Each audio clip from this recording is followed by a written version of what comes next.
Hey everybody, thanks for checking out part 7 of my Do It series. I have a bait modification that I would like to share with you all here today that will A, make you way more efficient on the water, and B, save you a ton of money in baits. The bait that I'm talking about specifically are those 5 to 8 inch swim baits that we put on a lead jig head and fish offshore in the summertime. Sometimes those summertime bass aren't quite glued to the bottom. They're suspending up off the bottom a little bit where they're not susceptible to being caught on bottom presentations such as a large jig, Carolina rig, things of that nature. And that's where that horizontal presentation of swimming a large swim bait over their heads is a great way to get those fish to bite.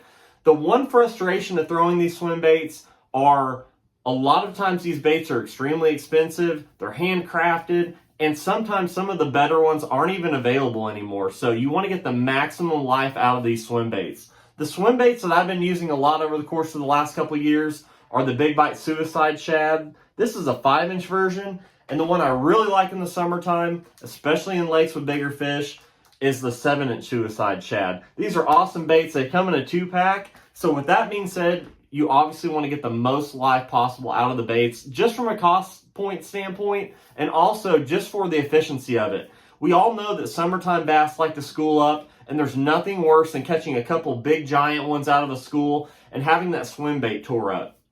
Everybody that's ever thrown a hollow belly swim bait knows that if you just rig it up on the jig head, you can super glue it to the head all that you want, but whenever that fish comes up when you're lifting it over the side of the boat and it gives you that head shake, it completely tears the swim bait right off the shank of the hook, where it's almost not usable anymore. So I've got a little system that I tie on my homemade swim bait heads that will literally make the bait last so long that some of these dip swim baits, such as like your Bass Tricks and your Zoom Swimmers, the clear coat over the paint job on the bait will be completely gone, and there will be almost nothing left besides just the color pattern on the bait. The shad dot, the eyeballs will be long gone, and you'll still be able to use this bait. It's very, very impressive. So there's 3 different jig head molds that I use from Do It Molds. I want to go over those first with you all and kind of show you why I use each and every one. And then I want to get into this clip system that I personally tie on all my offshore summertime swim bait heads.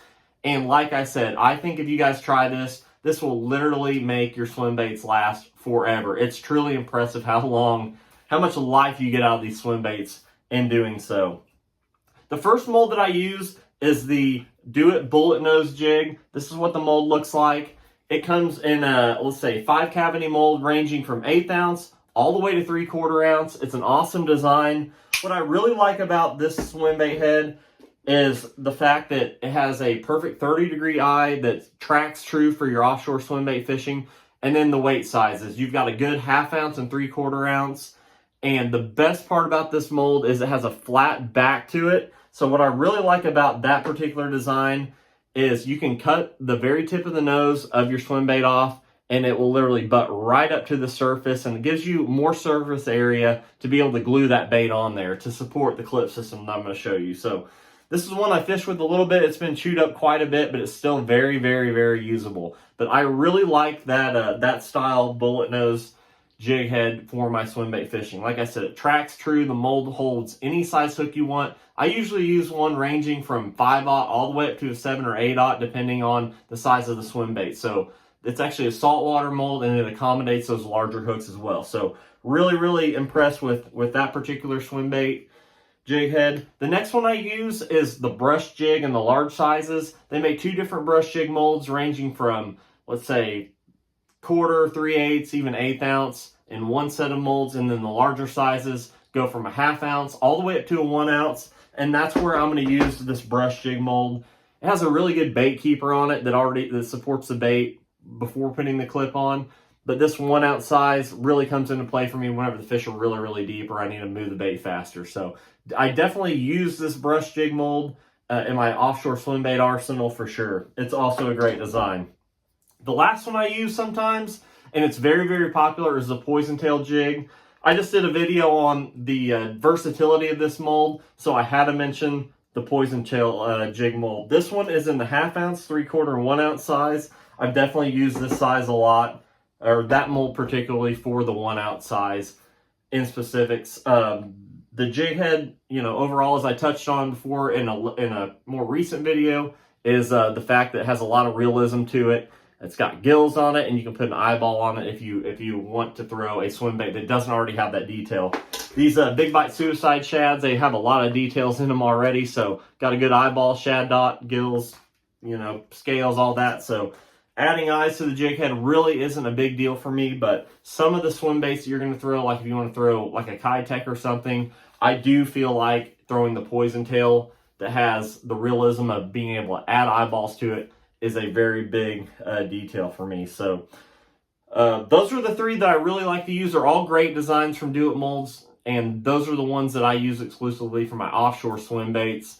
I will say that, you know, the most popular sizes for me are going to be the 1/2 to 1 ounce. So 1/2, 3/4, 1 ounce will cover a lot of my summertime fishing. And of course, if you have a special situation, you can definitely modify, you know, go to a lighter weight, something of that nature. And if you want to get crazy and throw a huge swim bait, that is the beauty of customizing our own tackle, because you can put whatever size hook in it that you would like. So getting into the clip system, I want to show you guys a bait that I've thrown a lot. I've caught a bunch of fish on this bait, and this is what this clip system is going to do for you. This is an old Zoom swimmer. They're not even available anymore, so I'm trying to get the most life out of these baits. I only have a few packages left, so like I said, I want to get the most possible life out of these and catch as many fish on them as possible. As you can see, the eyeballs are gone. The clear coat has completely been ate off of them. It's completely ate up, got tons of teeth marks, and this clip system is still, I mean, this bait is still very, very usable. As I mentioned before, the worst thing for these swim baits is when you glue the head on and you catch a fish and it comes up and shakes, and that swim bait's going to rip right here all the way up to the head of the bait where it's not usable anymore.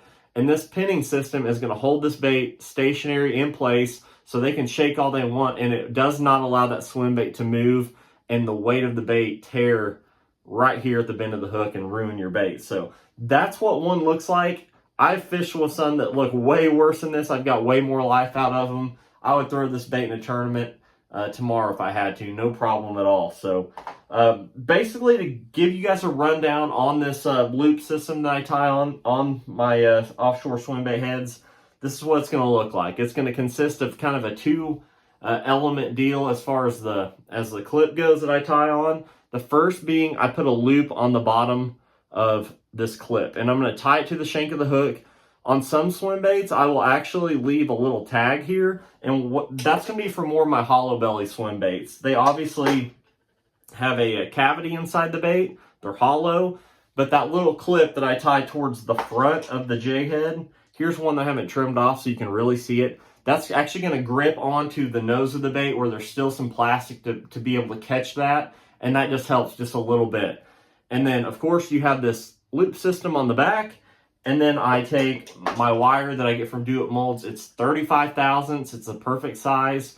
You need to be able to use a small enough diameter that you can bend it and keep this loop somewhat small. It's a very, very fine line because you need to be able to see the loop inside of a transparent bait like this to be able to interlock your clip into it. But you don't want it too big, because if you build the loop too big, then it's going to completely rip your swim bait whenever you go to thread that bait on. So it's a very, very fine line, but it can be done for sure. So I like that 35 thousandths size wire just because it's very malleable. You can bend it and make that loop just the perfect size that you need. And then you can also tie it right onto the shank of the hook, no problem at all. So I use that size, and then you're good to go from there. It's pretty self-explanatory, but I'm going to go ahead. There's two different ways I attach these clips onto the shank of the hook, and I'm going to show you guys how I do that. I'm going to flip the camera around, and I'm going to show you guys exactly how I bend these things up and tie them onto my homemade jig heads. So I've already got a couple jig heads poured and painted, ready to go. Of course, this is the bullet nose jig mold from Do It. It works out really, really well for me for my offshore swim baits in the summertime. And what I want to show you right here is a step-by-step of the pinning system that I use. The first step to this is making the staple kind of style clip that you're going to use to pin the swim bait onto the shank of the hook through the pinning system that I'm going to show you guys how to build. The staple part is actually probably the easiest part. And what I'm going to do is just take my 35 thousandths wire. Definitely whenever you're starting to do this, leave yourself an extra tag in to work with. We'll make this about 2.5 inches, and you're going to make one 90-degree bend just like that. and then take your pliers, and just the width of the nose of your needle on those pliers is all that you need to work with here. So make yourself another 90 degree, and then take your snips and cut it off pretty even with each other. So this one's actually opened up a little bit. I'm going to try to bend that back. You need everything square and at a 90 degree bend to be able to go through the side of that swim bait very efficiently. So that one looks pretty good, and you'll eventually get where you can make this gap even narrower to show less of the wire when it's in the side of your swim bait. So we've got our staple made, and this is where I'm going to show you guys how I tie the pinning system onto the shank of the hook. Of course, I use the same wire. I actually do this two different ways. I'm going to show you both ways that I do it. One is with just regular thread.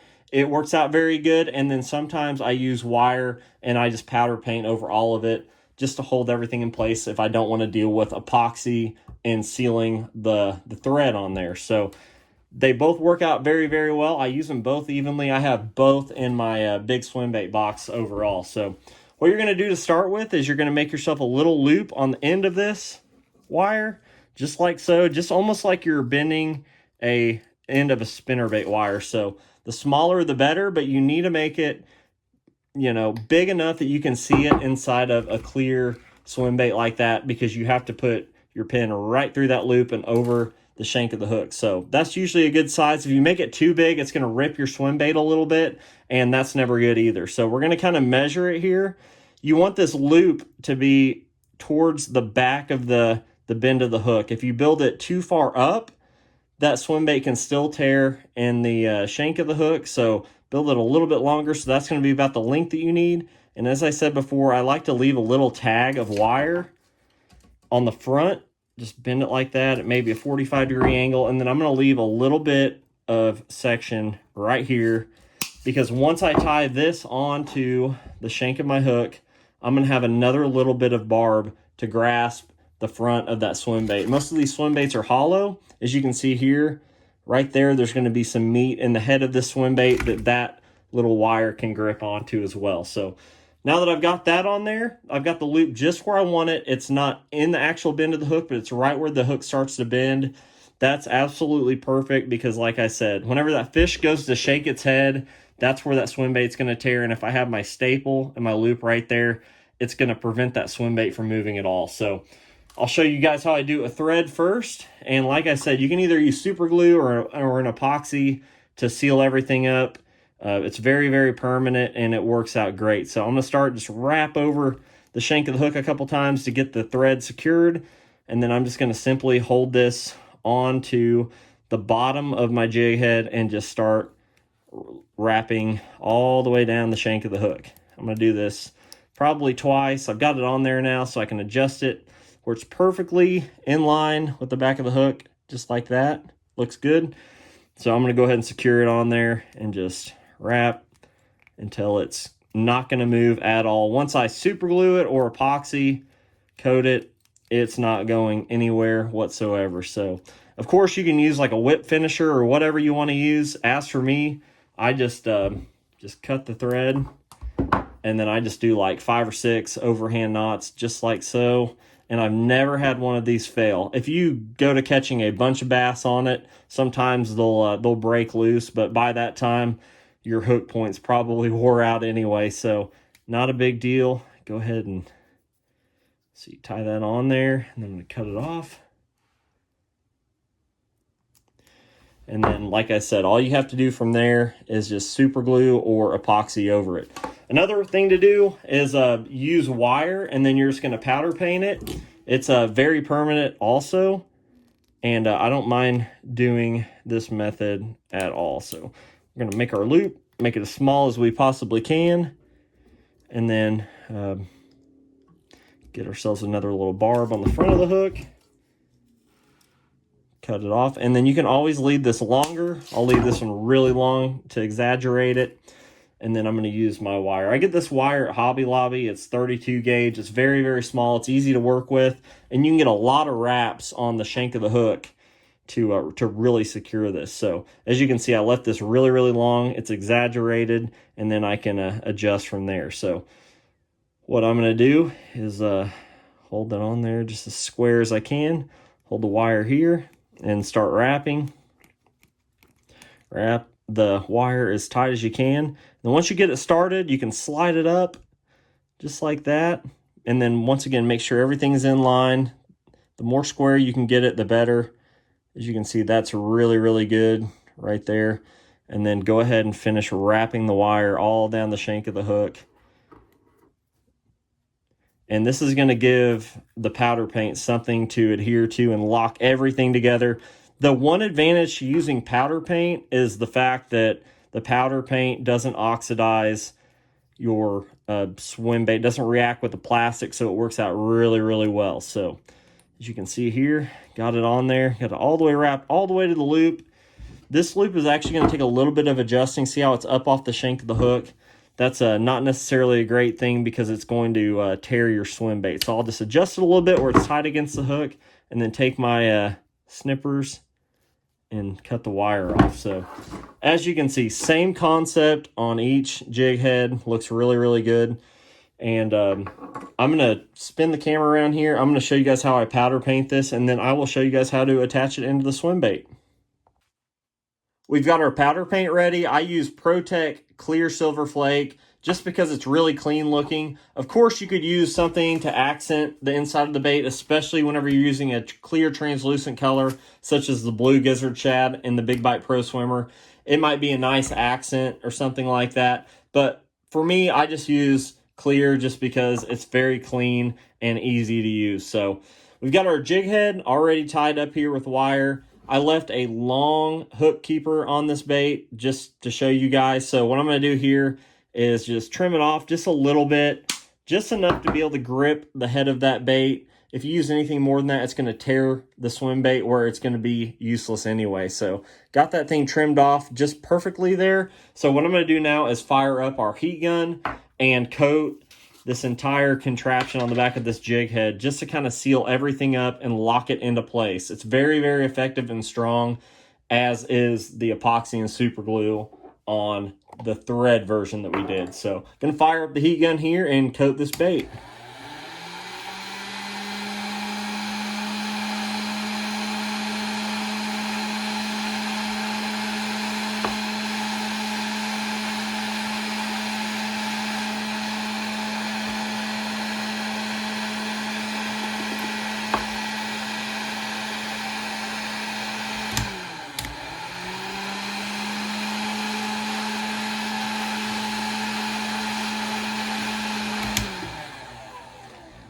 So as you can see here, or you can't see, it's actually clear powder paint, but this is all coated, especially right here where that hook keeper is going to meet the back of that lead head. It's coated in powder paint. It's very, very, very solid. And as I said before, it doesn't add too much color or anything crazy to it. So you are ready to go and attach this jig head to the bait with this clip system. So I'm going to show you guys how I go about attaching this jig head and this staple to the bait, where you are going to get a lot of life out of your swim bait. As I mentioned before, this Big Bite Bait Suicide Shad, this is a 5-inch model. It's a great bait. Sometimes I do like the bigger 7-inch model, but I want to show you this 5-inch Suicide Shad and how I go about rigging it onto this homemade jig head here. So I'm going to take a bait out and I'm going to show you guys how I attach and make all of this come together. So we've got our recently powder painted jig head with the clip on it, and simply I'm gonna just go ahead and measure it on the bait to kind of see where that hook's gonna come out. You really only get one good shot at getting this straight, so you still need to rig the bait very, very straight. I've got kind of an idea as to where the hook needs to come out, so I'm gonna just rig this jig head right into the bait like you would normally do. And as I said before, it's still very, very important that you go ahead and get this bait straight, because you really only get one shot at it. So got it coming out just perfect here. And then the bait goes right over the loop. And then once you get to the bait keeper, I like to turn the bait sideways and then turn it right onto the jig head. And that hook keeper is able to grip the inside of the head. As you can see, got this one a little bit long, gonna tear it just a little bit to get everything pretty straight. And as you can see, there's your loop right behind that shad dot. And what we're going to do here is take our staple and we're going to pinch it together where it's, you know, the same width all the way across, and you're going to go right through the side of the bait. The lower part of this clip is going to go through the loop, and the top one is going to go right above the shank of the hook. You're going to pull it all the way through the bait, just like so, and then you're left with this clip sticking out the other side. As you can see, it's through the loop and then over the top of the shank of the hook, and that's going to give you a good hold on that jig head where this can't move too much and completely tear the bait. From here, this is why I told you to leave it a little bit longer. You're going to push your needle nose into the side of the bait and just bend this clip over at a 90. And then you also do that with the top. On this one, being that this swim bait is relatively thin and you know, small overall, I'm going to grab right here and I'm going to bend it towards the back of the bait. What you definitely don't want to do is bend this towards the front of the bait, because it might actually catch on the fish's mouth and kind of hurt your hook set a little. So we've got our bait right there. I'm going to go back about 1/8 of an inch, cut that off, and then cut this off as well. So if you really want to make it last, you can of course glue the head of the swim bait on, and that's why I like this bullet nose jig mold from Do It, because it goes right up. There's a lot of contact on the bait. You can also super glue that to get a lot of extra life out of the swim bait. But that clip right there is literally going to hold this bait in place and get a lot of fish out of each and every one of these baits. So that's what it looks like when it's done. Very, very, very secure, and it keeps this bait from tearing whenever that fish is hooked, and it shakes its head. The weight of the swim bait is not going to be able to work against it and tear this bait off all the way up to the eye of the hook. So like I said, you'll get a lot of life out of your swim bait with that clip right there. So as you can see, this is a very, very simple tackle hack. It's not hard to do at all, and I promise you it will make you way more efficient on the water. As I mentioned before, there's nothing worse than getting a big school of offshore fish fired up just to have to miss out on the action, set down, and rig up a new bait in the middle of the action just because you didn't have your bait properly rigged on the jig head. I know that this clip right here has saved me a lot of time and money and enabled me to get the most out of that offshore bite whenever you do get that school fired up. So very, very simple to use, will save you money and time. In addition to that, some of these swim baits are never ever coming back, so you need to get the most life out of them as humanly possible. So this clip has definitely helped me out. Drop me a comment and let me know what you all think. If you haven't subscribed already, I would really, really appreciate it if you did. I really enjoy talking tackle with you all and appreciate you all watching. So thank you so much, and we will see you next time.